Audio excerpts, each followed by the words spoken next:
Hello and welcome. We're getting back into the swing of things making these AI-generated podcasts for you, and we'll carry on working to catch up on the ones that are missing. This week we have the message from David.R, exploring the diary of a disciple, showing love through time, compassion, and humility. God bless you. See you next time.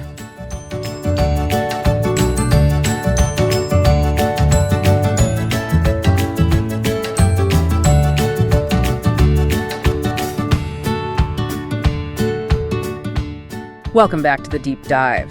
So today we are unpacking an audio recording of a church service from February 1st, 2026. That's right. It's called Diary of a Disciple, and it centers on the figure of Luke. But before you get this image of a guy in robes, wandering the desert, they take a really specific angle. They do. They frame him first and foremost as a doctor. A scientist. A scientist. And that's really the key hook. The argument is that Luke wasn't just writing down some spiritual feelings. He was building a case. He was gathering actual evidence. So the mission of this deep dive is to see what happens when that kind of analytical, scientific mind collides with these huge, messy spiritual ideas. Ideas like who is my neighbor, or the mechanics of prayer when it seems to fail. Yeah, it creates this incredible friction. You have the facts of the theology on one side and then the reality of human behavior on the other. And they kick it off with the Great Commandment. But they use this little animation of Jesus debating a religious leader they call Abe. Right, Abe. And the context here is everything. Abe isn't just asking a curious question. He's setting a trap. It's a status game. Totally. It's an intellectual gotcha. He wants to see if he can corner Jesus on a point of law. A classic academic flex. But the service makes it clear that Jesus just refuses to play. He immediately pivots from what do you know to what are you going to do about it? Which is exactly where they bring in that absolute bombshell from Mark Twain. I loved this part. Twain, who is famously an atheist, apparently said he wasn't really bothered by the parts of the Bible he didn't understand. Right. He was worried by the parts he did understand. Because you can debate the complex theology forever. Forever. But the command to love your neighbor, you get it instantly, and that means you have absolutely no excuse not to do it. It pulls the whole issue out of your head and puts it right into your hands, Yeah. which of course leads directly into the Good Samaritan story. Mm-hmm. Now, everyone kind of knows the basic be nice to people moral of that story, but did the service offer a fresh take on the cultural baggage there? Oh, they did not hold back. They really emphasized that Jews and Samaritans didn't just, not get on. It was deep systemic hostility. So when they define a neighbor, they're not talking about the person next door. Not at all. It's the person you'd literally cross the street to avoid. Wow. And what was fascinating was how the congregation defined what loving that person looks like. The adults gave these very practical, responsible answers, like giving someone a ride to the hospital even when you're busy. Disrupting your own schedule. Exactly.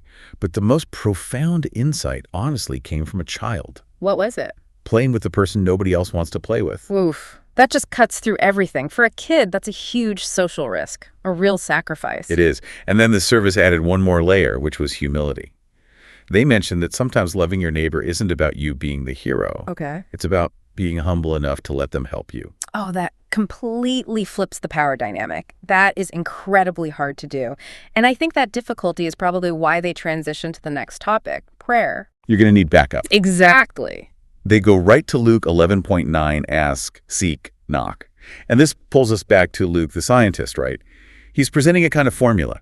Input A, which is prayer, should lead to output B, an answer. And they dug into the linguistics of it too, with the Our Father prayer. They did. They pointed out that the original Greek implies Abba, which is much closer to dad. It's not a formal request to a king.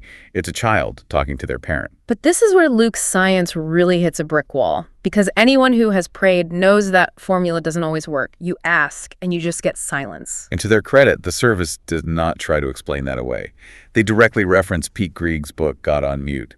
They validate the fact that unanswered prayer is a massive, painful struggle. So how do they reconcile it? You have this idea of a loving dad and the promise to ask and receive, but the reality is often no, or just wait. They frame it as the tension between the map and the terrain. Luke gives us the map, the theology, where X is supposed to lead to Y. But life, that's the messy terrain. So the ask, seek, knock isn't a vending machine. It's not a mechanism. They suggest it's an invitation to keep engaging, to keep talking, even when the silence is deafening. So the scientific evidence Luke presents isn't about getting consistent results, but about staying in a consistent relationship. That seems to be the core takeaway. It really does all circle back to that Mark Twain quote for me.